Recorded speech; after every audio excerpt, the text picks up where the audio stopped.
পার্থক্য রয়েছে। কুফরি হচ্ছে জাদুবিদ্যার ভিতর নিকৃষ্টতম জাদুবিদ্যা। আল্লাহ রাব্বুল আলামিন পবিত্র কালামে পাকে বলতেছেন, অমাইয়া আশু আন যিকরির রহমান নুকাইয়িদ লাহু শাইতানান ফাহুয়া লাহু করিন। অর্থাৎ যখন আল্লাহ রাব্বুল আলামিনের জিকির থেকে, রহমানের জিকির থেকে মানুষ মুখ ফিরিয়ে নেয়, তখন আল্লাহ রাব্বুল আলামিন নিজেই তার সাথে একটা শয়তান নিযুক্ত করে দেয়।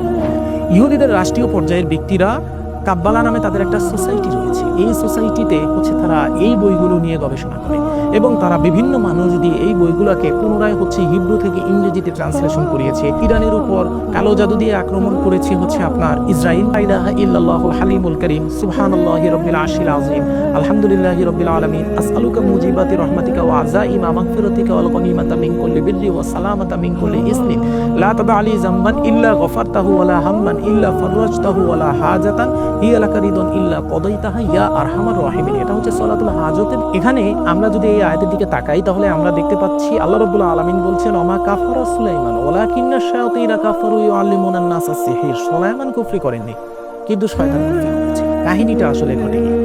কাহিনীটা ঘটে হচ্ছে এরকম যে হযরত সুলাইমান আলাইহিস সালাম রব্বুল আলামিনের কাছে হস্ত উত্তোলন করে ফরিয়াদ জ্ঞাপন করেন যে, হে আমার রব, তুমি আমাকে এমন রাজত্ব দান করো যেই রাজত্ব ইতিপূর্বে আমার পূর্বে তুমি কাউকে কখনো দান করো নাই। তুমি এমন রাজত্ব দান করো। এর কারণে আল্লাহ রাব্বুল আলামিন তাকে আসমান জমিন সবকিছুর রাজত্ব দান করে দিলেন।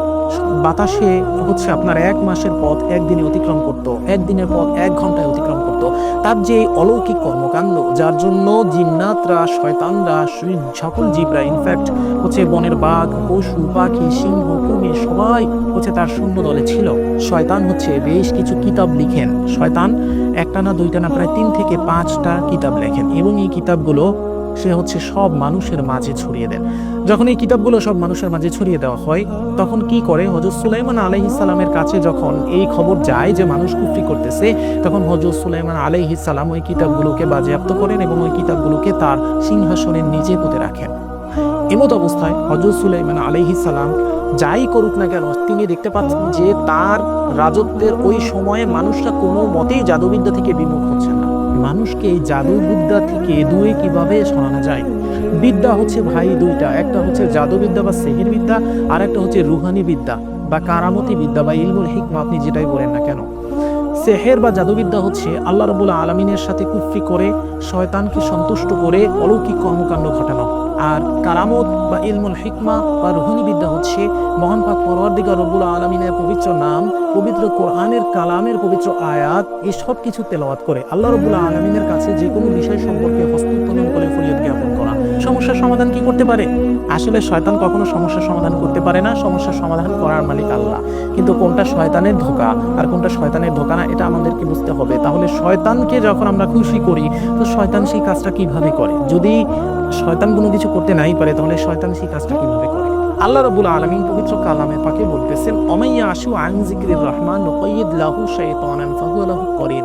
অর্থাৎ যখন আল্লাহ রাব্বুল আলামিনের জিকির থেকে, রহমানের জিকির থেকে মানুষ মুখ ফিরিয়ে নেয়, তখন আল্লাহ রাব্বুল আলামিন নিজেই তার সাথে একটা শয়তান নিযুক্ত করে দেয়। তো আল্লাহ তো আগেই আপনাকে বলেছে যে তুমি কুফরির ধারে কাছে যেও না। সুলাইমান আলাইহিস সালামের মাধ্যমে বারবার বলতেছে যে এটা কুফরি, এটা জাদুবিদ্যার ধারে কাছে যেও না। তারপরও যদি সে জাদুবিদ্যার ধারে কাছে যায়, তাহলে আল্লাহ রাব্বুল আলামিন নিজেই হচ্ছে শয়তানকে সেই কর্মটা করতে সহায়তা করে। অর্থাৎ নিজেই আদেশ দিয়ে যায় যে যা, তুই এই কর্মটা করে দে। কারণ বান্দাকে মানা করার পরও সে এদিকে গিয়েছে। কোরআনের এই আয়াত যে কত গভীর একবার বোঝার ট্রাই করতেছে। সুলাইমান আলাইহিস সালাম আসিফ বিন বারখিয়াকে বলার পর আসিফ বিন বারখিয়া রাহমাতুল্লাহ আলাইহি একটা কিতাব লেখেন। কিতাবের নাম দা কিতাব আল আজনাস।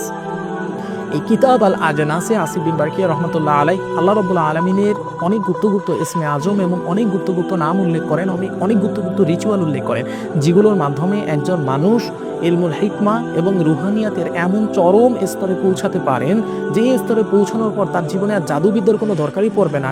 ওয়াত্তাবাউ মা তাতলু শায়াতিনু আলা মুলকি সুলাইমান ওয়া মা কাফারা সুলাইমান ওয়ালাকিন্না শায়াতিনা কাফারু ইউআল্লিমুনান নাসা সিহর ওয়া মা উনজিলা আলাল মালাকাইনি বিবাবিলা হারুত ওয়া মারুত।